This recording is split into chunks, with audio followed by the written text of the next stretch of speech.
Hello, everybody. How are you doing?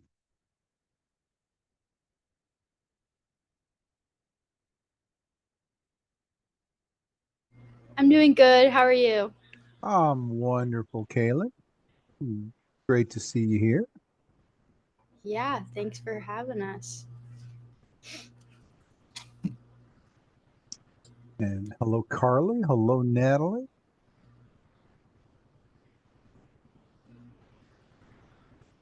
How are you all doing? I'm good. Very good. Very good. Well, welcome. Let's get rolling. I'm assuming you're all here for the Therapy Ed office out. Yes. Yes, good. And I assume you're all future physical therapist assistant professionals.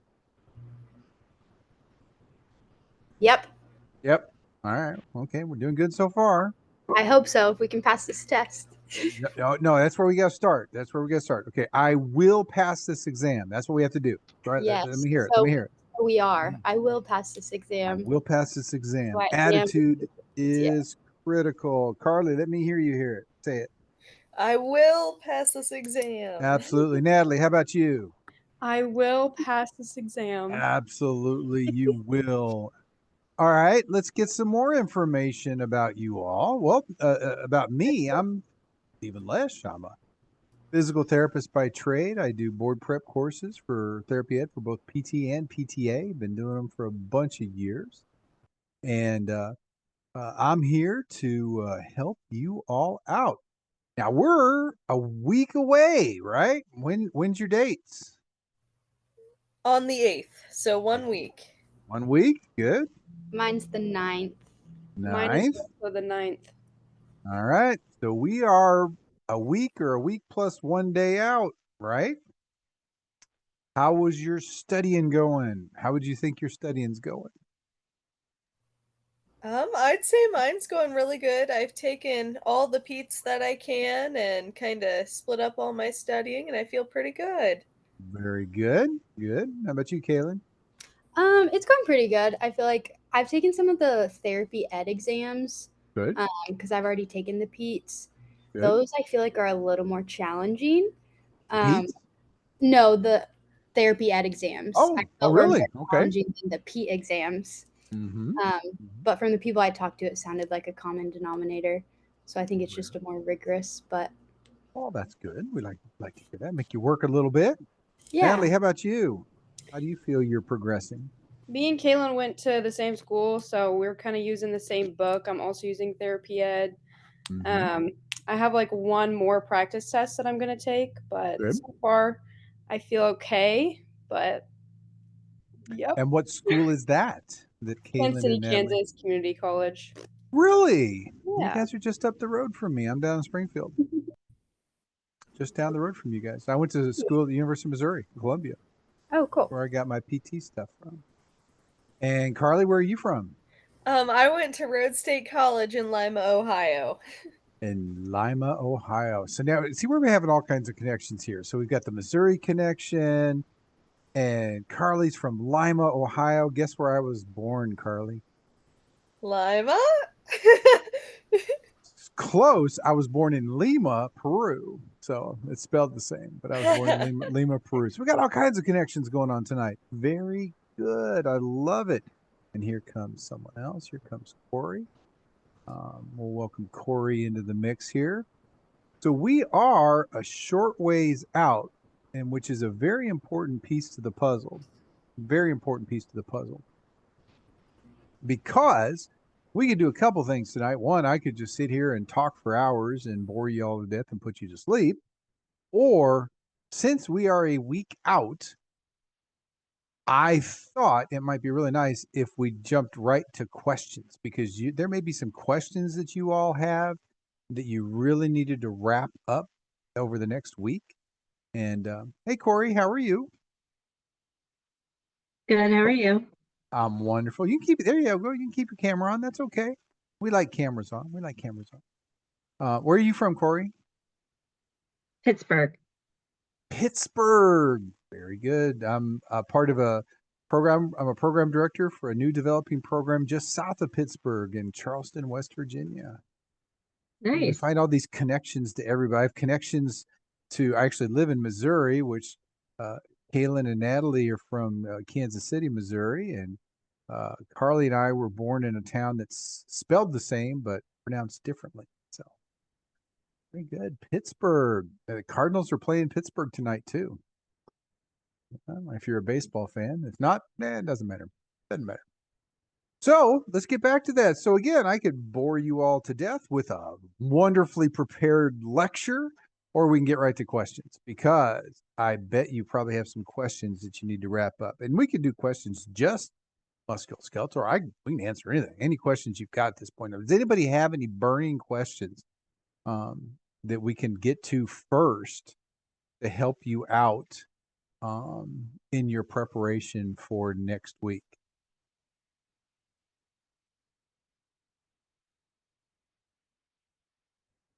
Now we're hearing cricket.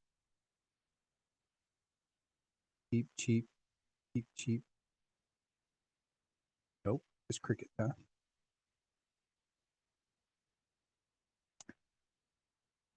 No questions at all? I don't have any off the top of my head. Okay. I feel like they'd all just come to me like when I'm in the midst of it. Mm-hmm. This was my first one. This is my first time joining in online hours. Mm-hmm. Good. So I guess I was more just curious about kind of like musculoskeletal is more my weaker section. Okay. There we go. So I guess just like tips on the most important parts that I can like focus on this last week. I've been doing a lot of just anatomy, muscles, and nerves. Mm-hmm. And that's actually in itself, that's a very good question. So let's talk about that real quick. That's a good question. Where does musculoskeletal fit into this exam? So my question back to you all is: musculoskeletal a big part of this exam or a small part of this exam? Very big. It's a big part. Yeah, we call it the big three, right? Musculoskeletal, neuro, cardiopulm. Big three, whether it's PTE or PTA, it's for both. It's for both disciplines. It's a big part of the exam. Now, what does that mean in terms of your preparation? You've got to have the ability to truly work through decision making and make good decisions regarding the content that you would see. So, for example, you said you were studying anatomy, bones, muscles, and all that good stuff. If you started looking at ways we collect data for musculoskeletal patients, like what type of thing, if a musculoskeletal patient came into your clinic and you got a referral from the PT, it says, hey, I want you to carry out this treatment plan. What type of data would be really common that we would collect for a musculoskeletal patient? What would be some common things we would assess, if you will? Manual muscle, Corey said. MMT, we might assess their strength somehow. I like that. Very good. What else might we do? Any gait? We might look at their gait analysis. Very good. Range of motion, another good one.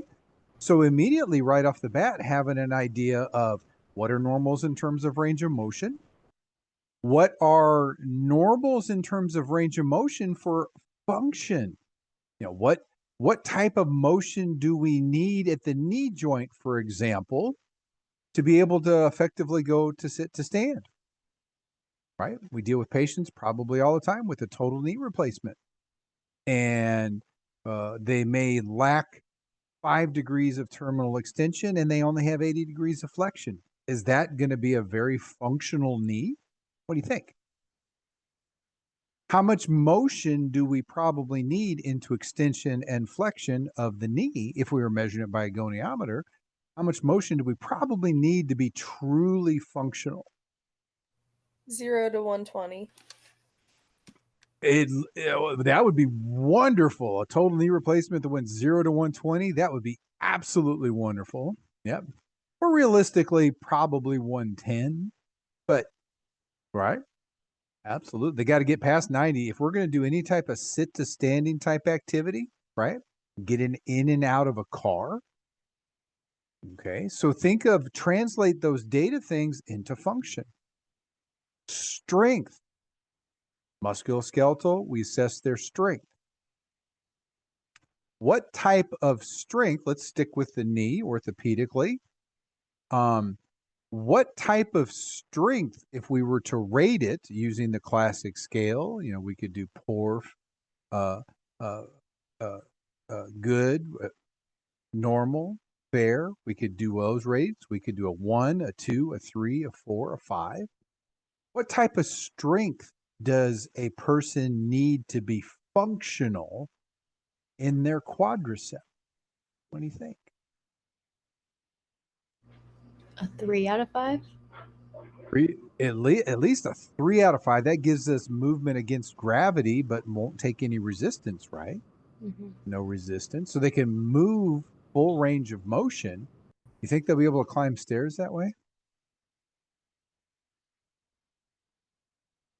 Yeah. How about going sit to stand? How much strength do we need?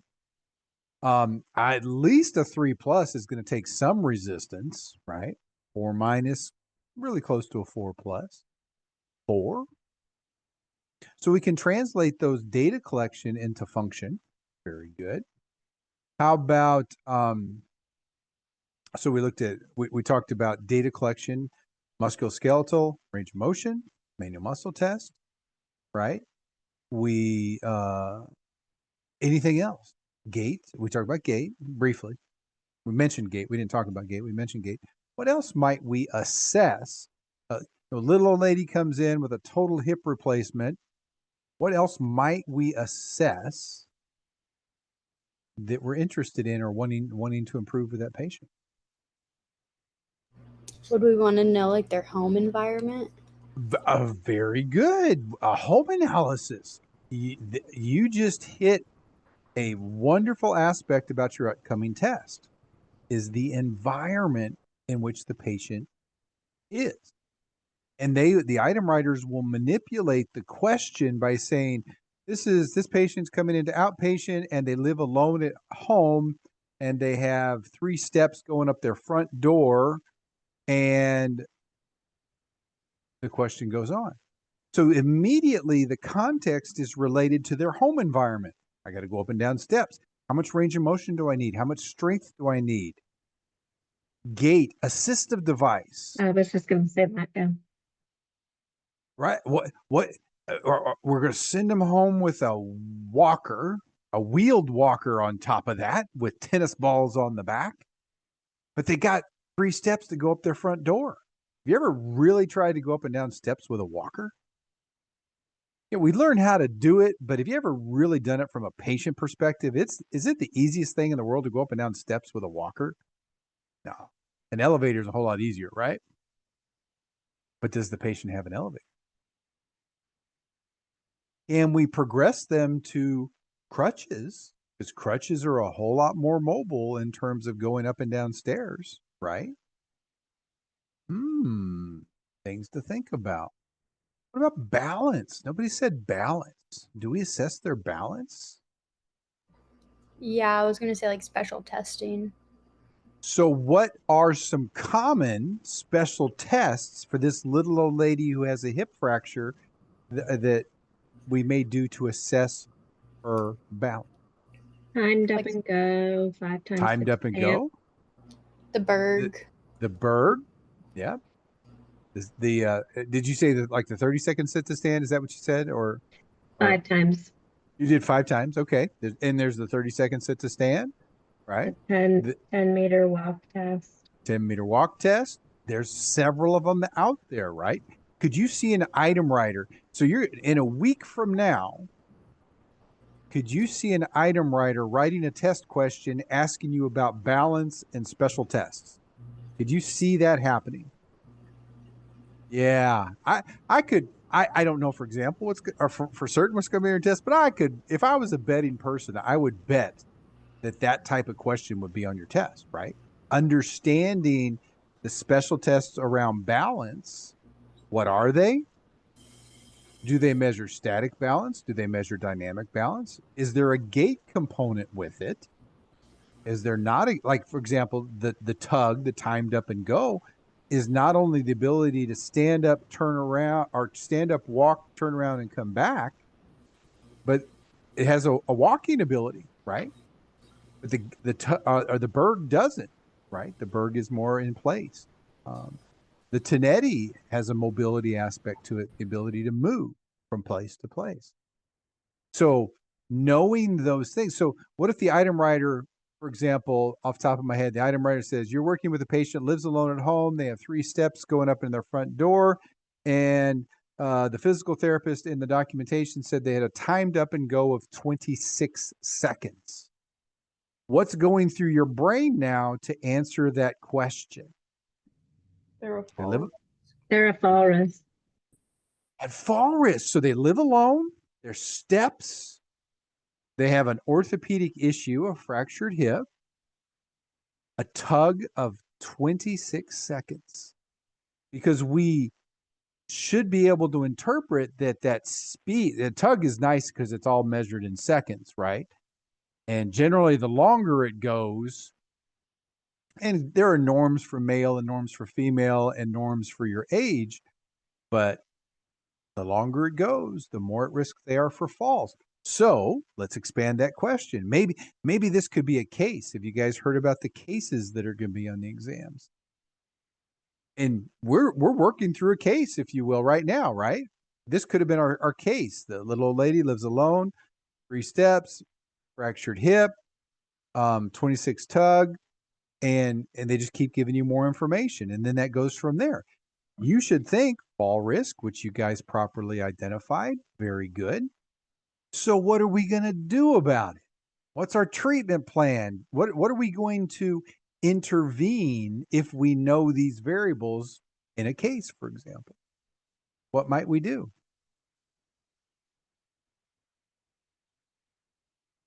What would you expect to see as some answers to that type of question on the test? Probably like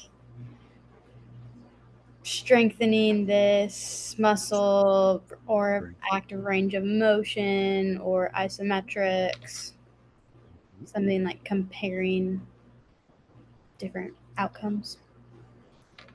Anything else you can think of? Yeah, so we love strengthening as physical therapy professionals, right? Let's make it stronger. Right? Balance intervention or a gait intervention, like to address the fall risk. So balance exercises, maybe we work some things, some standing balance exercises, maybe like marching in place, right? Marching in place with eyes open and eyes closed, right? We could do that. We could do some perturbation things. We could challenge them, kind of push them forward, do some rotational stuff. We could do some balance exercise. There's still a big piece. What might, again, this patient lives at home. Remember of the home setting.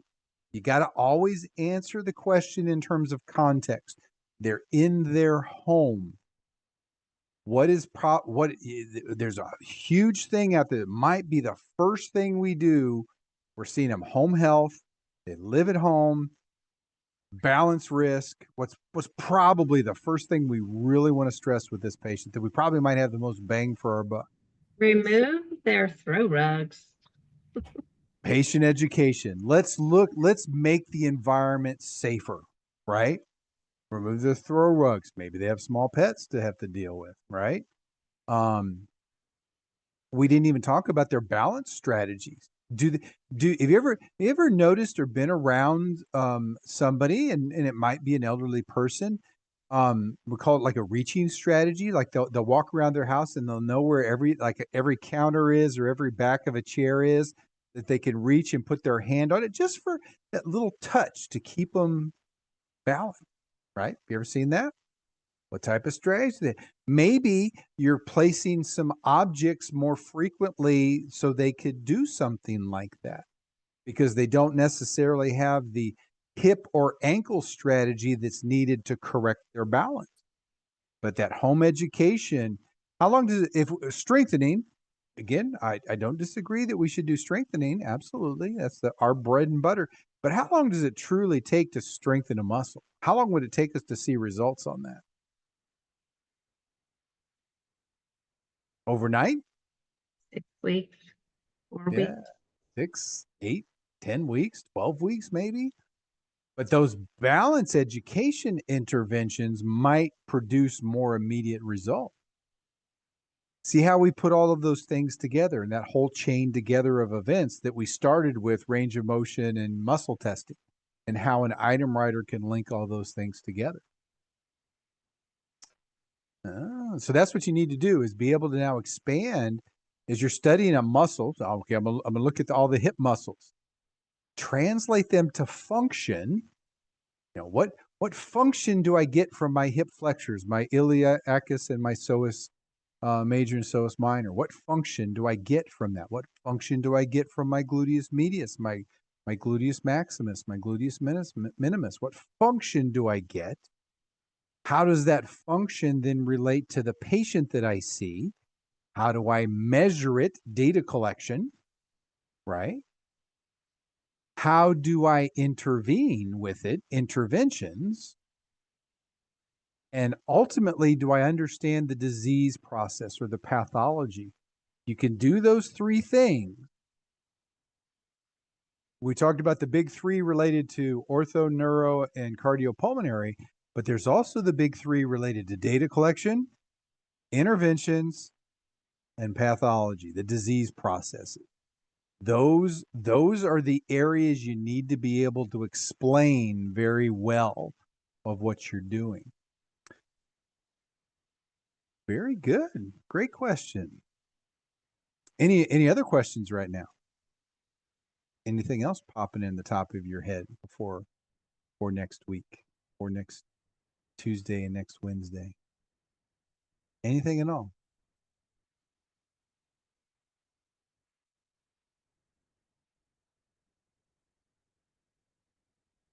All right. Hearing none. Let me ask you some questions then. How about, let's look at the let's do the knee, okay? Knee joint. I want you to take just a minute, okay? And I want you to write down everything you can think of related to any disease or impairment process related to the knee. Okay? So just anything that can go wrong with the knee, write it down. It's called a brain dump. Let's get all this information out of your head. Okay? Go. And I'll just sit back here and twiddle my thumbs and whistle. I'll do the theme from Jeopardy.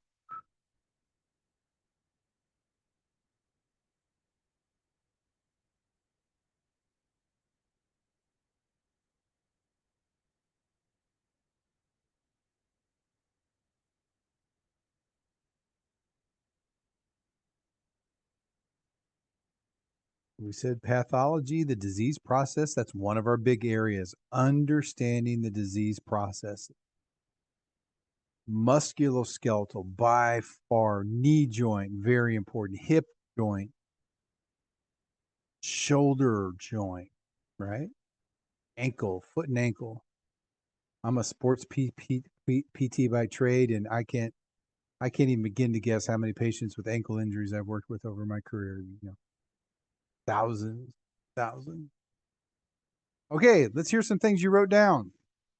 Kaylin, let's start with you. Give me one thing off your list. One thing that can go wrong with the knee. What's one thing? Your most common one, an ACL tear. All right, you went right for the big daddy, right? The ACL tear. All right, ACL tear. Okay, so Corey, we're gonna Meniscus start. tear. Oh no, Got hang on, one hang on. myself. Hang on. We're gonna go around the room here. So we're gonna start with ACL tear. Okay, ACL tear. Okay, so that's the disease process. Okay, or that's what's happening. So Corey, you tell me what's the mechanism that someone can tear their ACL? Valgus force. A valgus force can do it, especially if it's dramatic enough. Absolutely, it can. Plant and twist like I did. Plant and twist. There you go. Yay. A closed chain it's a closed chain rotational force with the valgus that will do it.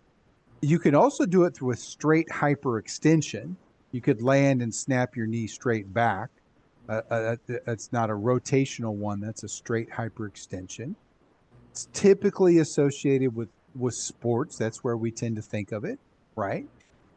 It can happen in other parts of the world, or the daily life. So Carly, you're up next. So we talked about ACL. We talked about its general mechanism of injury. That patient comes to you on referral from a physical therapist. First day you're seeing them, and let's say they're 3 days post-op. They just had an ACL reconstruction. What do you think the patient looks like? What do you think their knee looks like? Describe to me what probably we see. What impairments or problems do we see? What do you think? Swelling. They'll have their brace on, or at least they should, brace locked. Difficulty moving because of the swelling. Yeah. Probably pain too. Pain. Good. And depending on how they repaired it, there might be some large or small surgical incisions. It'll just depend on how they did the repair. Mm-hmm. Very good. So pain, swelling. If it's just an ACL injury, they'll probably be able to weight bear.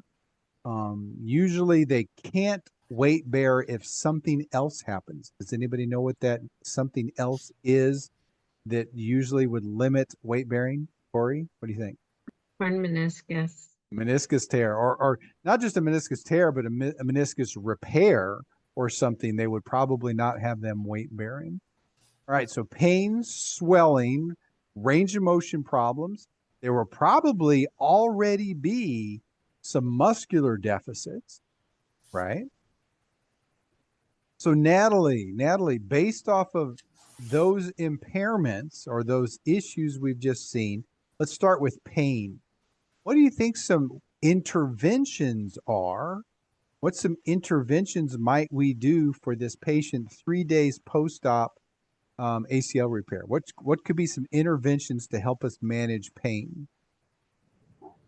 In the acute phase, it's ice, go by resting, do some active range of motion, but you do want to avoid open chain, like anterior translation of the tibia.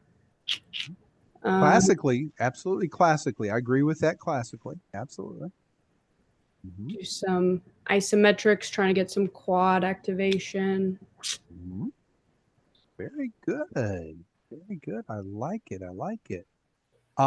So they're also in pain when they walk. Might there be some assistive device we might need to help them with too? Maybe crutches, right? Very possible. Very good. See how you guys just now took one injury, you went through the pathology, some data collection, observation, and went to interventions. That is the entire spectrum of your test that you just went through with the ACL. Ori, what's another disease process at the knee? What else did you maybe put down on your list?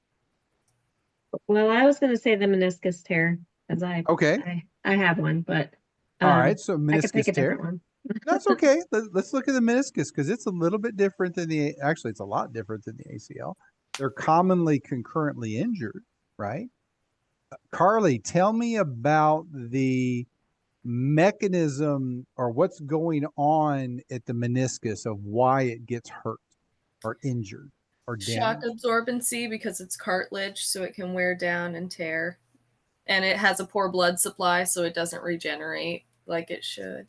As well, yeah, very good. It definitely, its shape, its function is to, one, help with shock absorption. 2 is to protect the joint surface. 3, you guys remember your arthrokinematic rules, the roll, the spin, and the glide, right? Remember things like that. part of the meniscus's job is to actually deepen the concave surface of the tibia to make it more of a concave surface to fit the convex surface of the femoral condyles, so that femoral condyles can roll easily across the top of that tibia. Very good. And you're right, when injured, sometimes it doesn't heal well because it does not have a great blood supply. That is absolutely true. Typically comes from some type of it could be wear and tear. Absolutely wear and tear. It could also come from the same rotational injury that we damaged the ACL with. And there's a big classic one out there. We call it the terrible triad. Ever heard of the terrible triad in terms of the knee? We've mentioned two of them. We mentioned the ACL and the meniscus. What's the third structure in the terrible triad? MCL. MCL. Very good. Very good. All right. So Natalie, you get to talk about how are we going to evaluate a meniscal injury? What would that patient look like to us? They're coming to us probably. Well, no. Let's move it down. Let's move it down the road. Let's say it's not acute. That's too easy. It's too acute. Let's move them down the road. Let's say you're working in a facility that really does return to sports. So let's say they had a meniscal repair and they are 6 months down the road and they're trying to get back into playing basketball.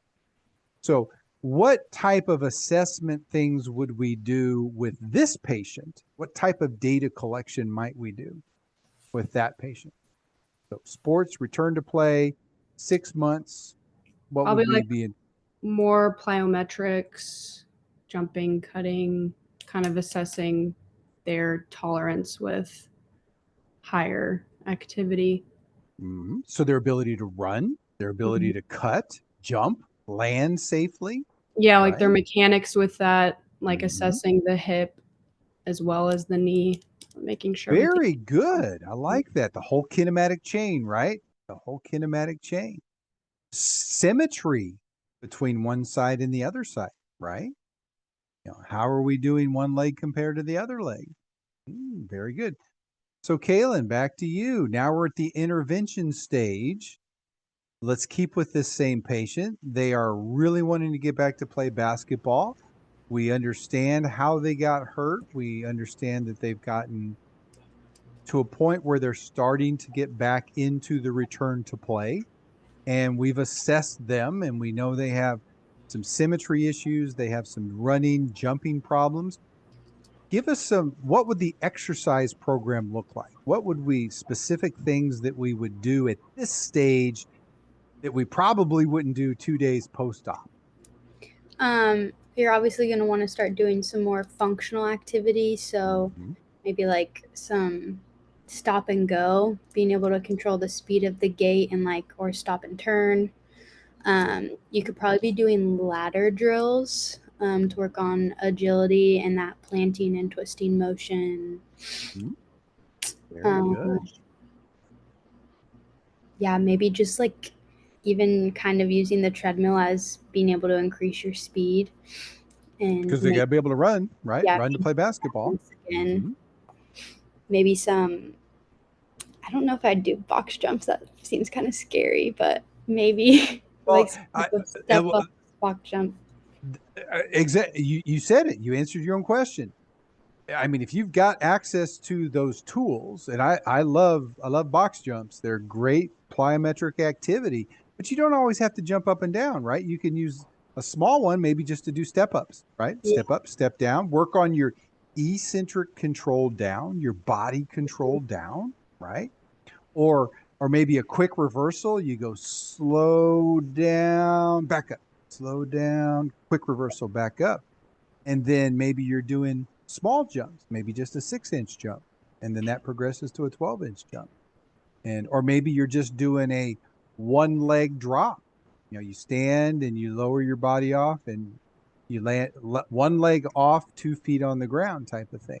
There's lots of things you can do. There's lots of ways you can make box jumps safe. Lots of ways. It's not always about doing a 36-inch box jump.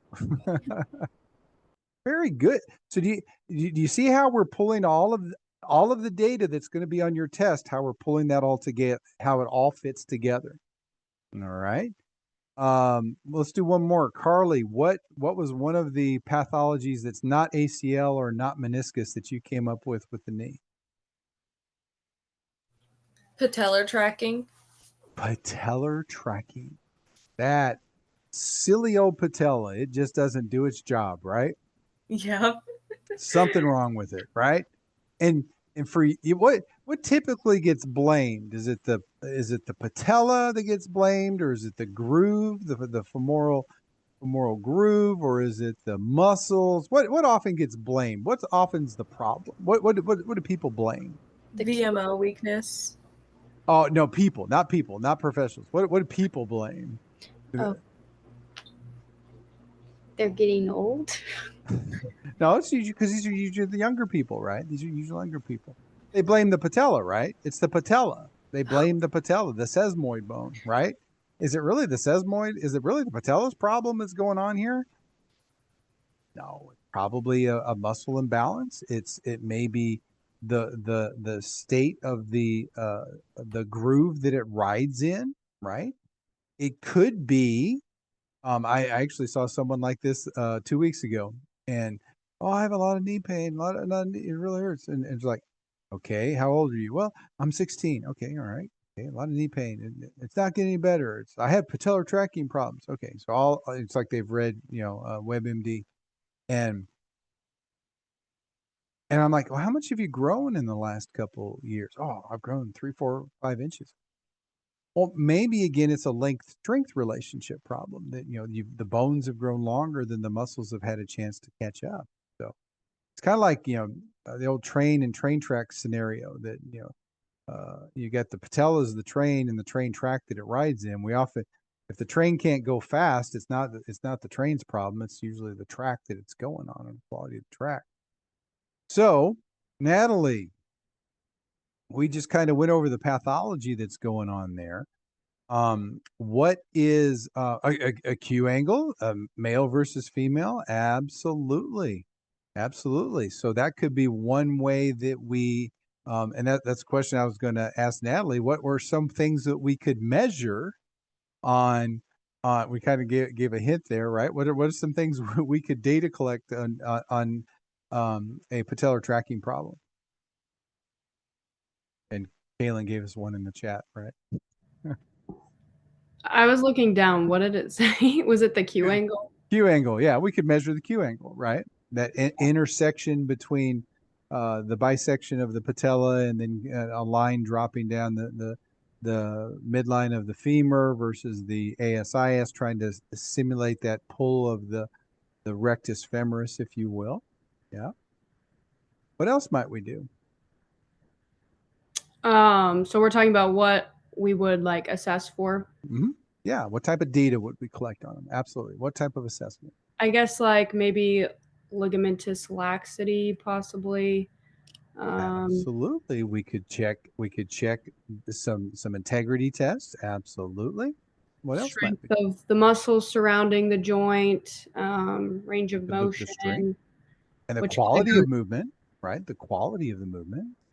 Hypermobility, and I guess also just the alignment of the lower extremity, because that puts the knee at a certain angle that can disrupt. So hypermobility, is it possible that they have, and we could do some other hypermobility tests, maybe they have something systemic? Maybe they have a systemic hypermobility problem. Is that possible as well too? Can you think of any diseases that are related to hypermobility?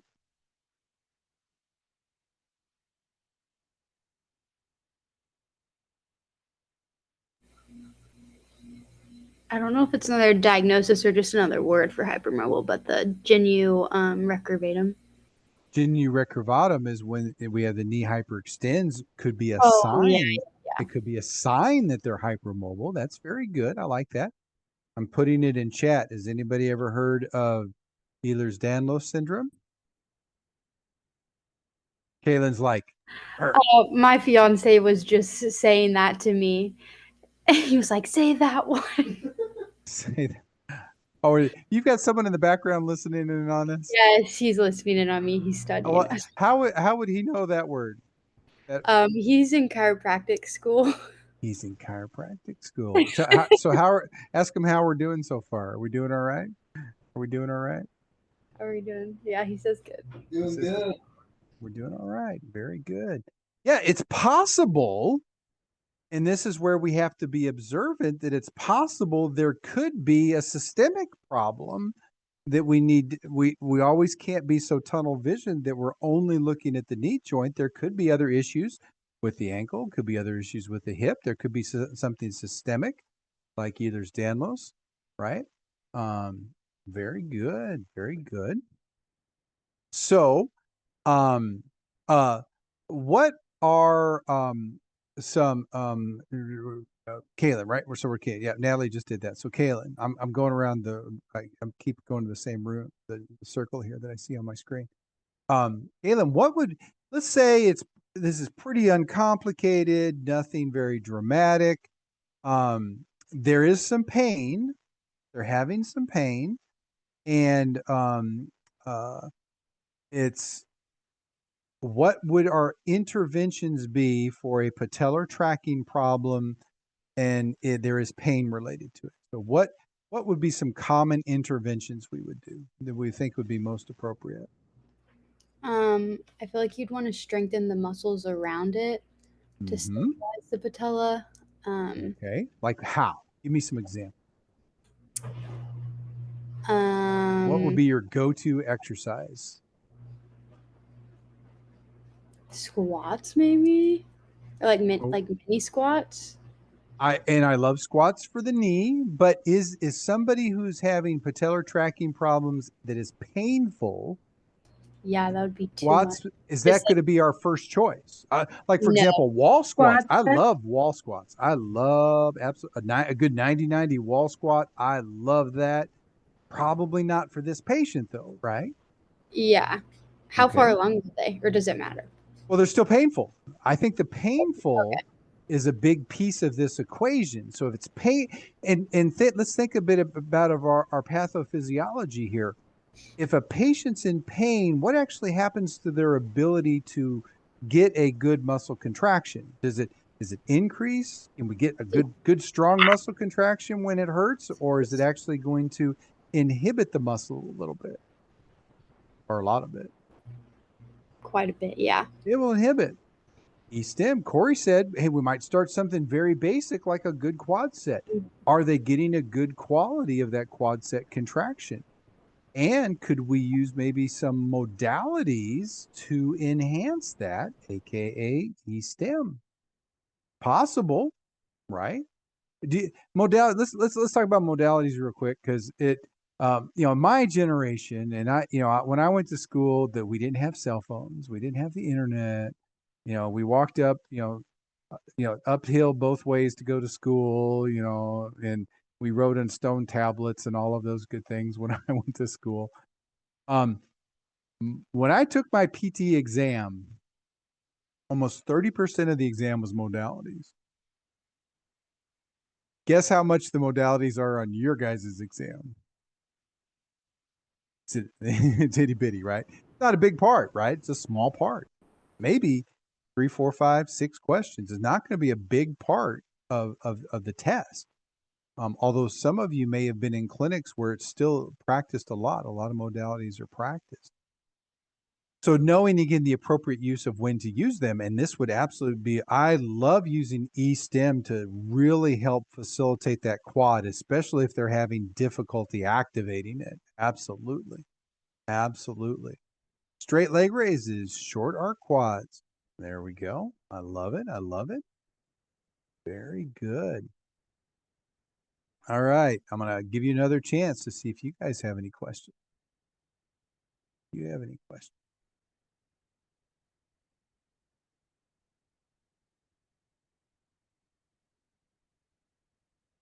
Okay. Hearing none. Let's jump to the shoulder. Okay. let's jump to the shoulder. And let's start in reverse. What I'm doing here is a purposeful strategy. If you start to get patterns down in your studying, it violates one of our science of learning principles that we call interweaving, and that is randomizing things. And it's really nice to be, because when you take the test won't be, okay, the first 20 questions are all musculoskeletal, then the next 20 are all neurologic, because you can kind of get in a groove where you're thinking about the same thing over and over again. Yeah, it won't be that way. You might get the first question might be musculoskeletal related to data collection, and the second question may be cardiopulmonary related to pathology, and the third one could be a modalities question because there's only a couple there. So it's going to be an interleaving approach. So we're going to start at the back end this time. We're going to start with interventions, and then we're going to go to the shoulder. Okay. And let's just say we don't know what the diagnosis is. We don't know what our data collection is. Let's everybody think about 2 or 3 classic, what would be your go-to exercises for a shoulder patient or a patient with a shoulder injury or shoulder rehab, post-surgery, anything, regardless of the diagnosis, regardless of the data we collect. So what are your go-to shoulder exercises? And as you're writing those down, we're going to go around the room again. I'm going to ask you to do one.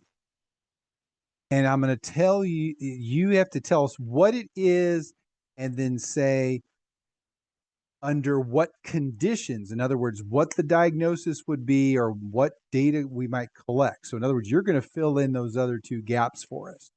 So for example, Corey said wand, like a classic cane exercise, wand exercises. Or Corey said that. Kaylin said pulleys.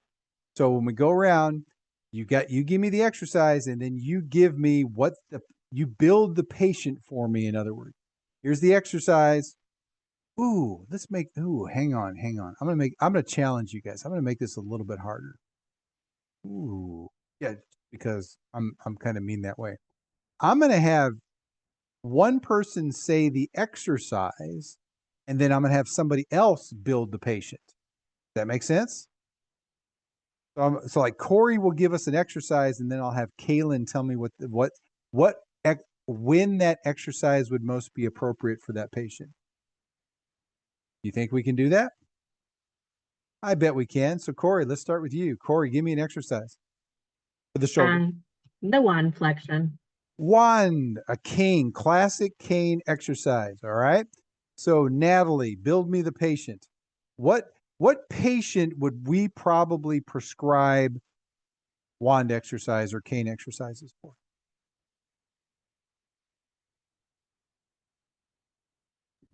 Oh gosh, you're hitting me where shoulder's like my least favorite joint in the body, but this is good. Oh, it's a good look. There's so much important to the shoulder. I mean, we've got so much I movement. know. This it's a very mobile joint, right? So what's the patient look like? We're doing wand exercise. Yep. So wand flexion decreased. They obviously have decreased range of motion. That's why you're doing that intervention. They could have. It's a classic range of motion exercise. Very good. Maybe like impingement or a frozen shoulder. Injury. Adhesive capsulitis, possibly. Okay. Probably do that. I mean, it's like active assistive range of motion, so you could do that pretty early on. I love what you just said. You realize this is an active assistive style of exercise. It's not progressive resistive, right? It's active assistive, so it's an early intervention exercise. I love what you just said. You did that very well. Very well. All right, Carly, give me an exercise. Resisted external rotation. Manually? So am I giving them the resistance, or are we using like a weight or airband? Let's go side lying against gravity, but with a weight. Side lying against gravity. So they're doing extra. So we're laying like this. We're doing external rotations with a 3-pound dumbbell, right? Yep. Kaylin, build me the patient. What's the patient look like? She said sideline against gravity. Yep. So I'm laying on my side, and so it's hard to do them for my script. So I'm on my side, and I'm going to be externally rotating like this, and I got a weight in my hand. So I'm working the external rotators against gravity. Maybe like a rotator cuff tear. Definitely some rotator cuff lesion, right? Because we want to strengthen those external rotators. Very good. Yeah. Might be post surgery. Very good. It may not be. It may be an impingement type thing. It's possible too. Very good. Very good. Okay. So far we have wand exercises. We have external rotation, resisted. So Corey, with the patient we have, we're doing range of motion, assisted range of motion using the wand, the cane. Mm-hmm. Progress the exercise for me. Let's assume the patient's getting better. Because they're not going to do wand exercises forever. Mm-hmm. What once they mastered, and let's assume it's uncomplicated, they mastered the wand exercises, what's next? How would we progress them to something next? What would we do next? You could do wall slide. You could do the finger ladder. A wall ladder? Wall slides? Mm-hmm. Very good. You could do like a 90-90 band. So we were at assisted TheraBand. How about that? We were at assisted range of motion, right? Active assistive range of motion, and then we could progress just to active range of motion, right? That's a progression. Then we could go to resisted range of motion, right? Very good. I love it. I love it. You could do some PNF with that. You could do some PNF styles. We could do D1 patterns, D2 patterns, right? Absolutely. Absolutely. All right. Carly, let's go back to your external rotation sideline with a 3-pound dumbbell. How would we progress that patient? Let's again assume they're getting better. Everything's going well. How would we make it more challenging, more difficult?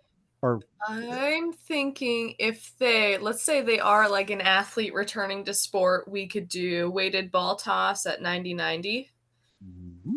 Weighted ball toss. Or one of my favorites, I'll try to come back here. You can see this little column I got here. And I have a ball in my next room, but I love these ball tosses that you could do like against a wall like this and really get that eccentric loading. Oh, I love them. I absolutely love those.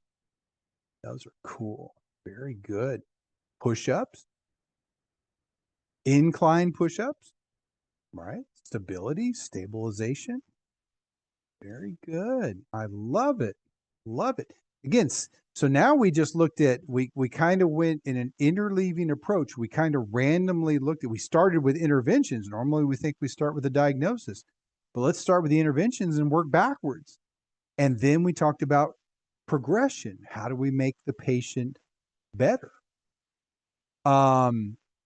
Let's talk about gait real quick. We mentioned that very early this morning. Gait, musculoskeletal injuries. Write down for me on your paper. We're going to write down assistive devices. I want you to give me 3 assistive devices, and I want you to start with the most stable and progress it to the least stable. So I want 3. So I want the most stable assistive device or most supportive assistive device progressing to the least supportive. All right. Natalie, what do you got?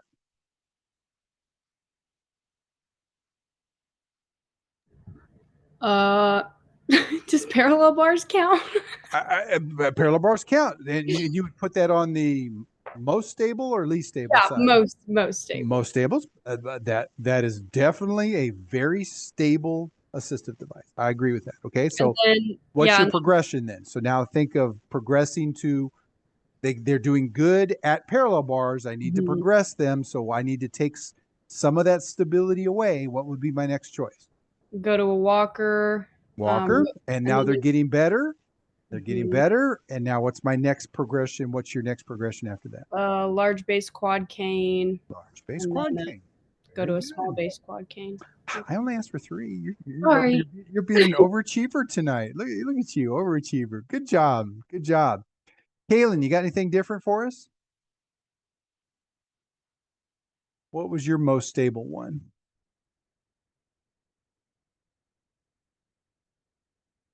She's checking with her fiance, the chiropractor. Oh, did you say my name? It said like low bandwidth connection. Oh, are you having trouble connecting? Or is it me? I don't know. I didn't hear anybody's name. I just saw you. So Kaylin, what are the 3 you wrote down, Kaylin? What's your most stable? Well, I think like a walker with no wheels is stable, and then like a 2-wheel walker and a 4-wheel walker is least stable because you have to control it more. Interesting, and definitely, and definitely something you that progression. Do we tend to think of wheeled walkers more for orthopedic patients or more for neurologic patients? That's probably more for neurological. Yeah, we tend to, right? Because in general, we think of orthopedic patients. Assistive devices really come in 2 different categories. Short-term use is what most of us tend to think of. They're only going to use the device for a short time, or long-term permanent use, right?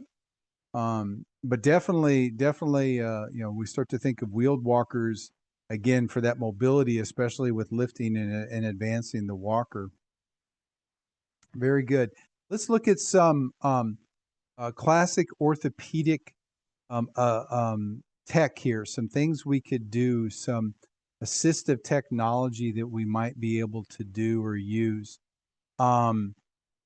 What are some write down for me some orthotics.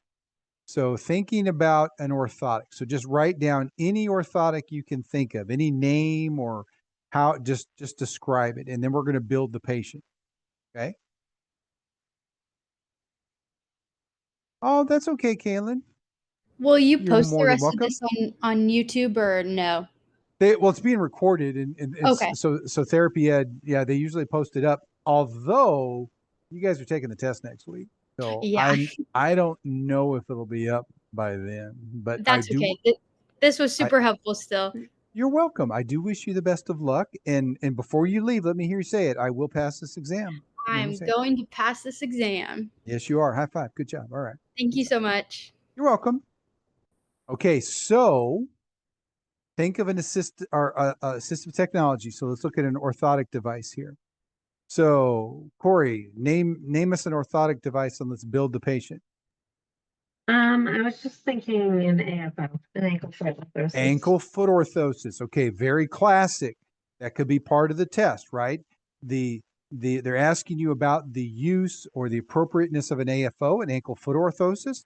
So Carly, help me build the patient. What might be a classic patient that would use an ankle foot orthosis? I was thinking like more neurological, even though this isn't neurological. That's okay. That's okay. That's more like L5, S1. Somebody with a spinal cord injury. Very good. Especially if they've lost. So they need the AFO to help stabilize the ankle because they've lost motor control about the ankle. Very good. And of course, when we look at L4, L5, L4, we're talking dorsiflexion, right? We lose some of that components there. Very good. S1 and 2, plantar flexion. I like that. Very good. So Carly, give us another assistive or orthotic device. Would like a medial wedge count, like in the Medial shoe? wedge? You bet. You bet. Absolutely.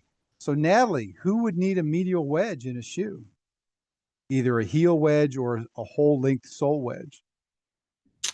Maybe someone with like a leg length discrepancy. Like are we talking about like a shoe? No, it's a like shoe lift. Yeah. You're talking a heel lift, which would be appropriate there. A wedge would be one that comes in either from the medial side or the lateral side to help level the foot. Okay. Mm-hmm. And so this could be somebody that maybe has some supination or pronation problems. That could be part of it. It's also could be related to some bony deficits. That's a part of the reason they do it. Very good. So Natalie, give us another orthotic device. T-strap. A T-strap. You guys love those ankle stuff. We're going for the ankles, aren't we? A T-strap. So Corey, what patient would be using a T-strap? And their problem might be in association with an AFO, right? They might have an AFO. No idea what that is. I've never heard of it. A T-strap. A T-strap. What a T-strap does with an AFO, say like a bilateral metal upright AFO, is that T-strap will then come around. Typically, the medial side. It'll start laterally, come around medially, and help keep that foot again in a neutral position. And it's all about preventing that excessive supination or pronation of the foot and ankle. And so it keeps them into a neutral position. And there's lots of orthotic devices, of course, that are designed to keep us in that nice, beautiful subtalar neutral, right? Well done, everybody. All right, another chance for questions. Any questions? Anything that's getting you to think about?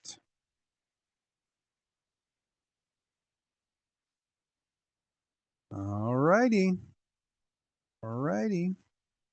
No questions? Okay, 9 o'clock, East Coast. I'm going to give you a quick pep talk. I think the most important thing for you guys right now, you got a week.